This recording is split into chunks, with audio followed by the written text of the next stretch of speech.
Welcome, today I'm showing how to customize your quick launch into a Google Pixel 6a.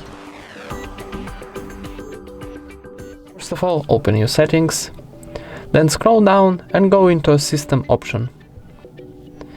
Here I choose gestures option, and here we got quickly open camera option, and on the bottom press and hold power button.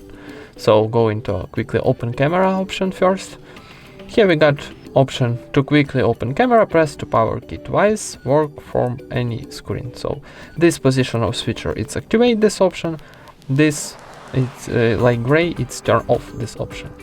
Go back and go into our press and hold power button option. And here we got hold for assistant option, press and hold to power menu for activate your Google Assistant. And here we can customize our delay, so short or long delay to press and hold duration. So, and for saving this option, click back and it saves automatically. And that's it. Thank you for watching, leave thumbs up and subscribe to our channel.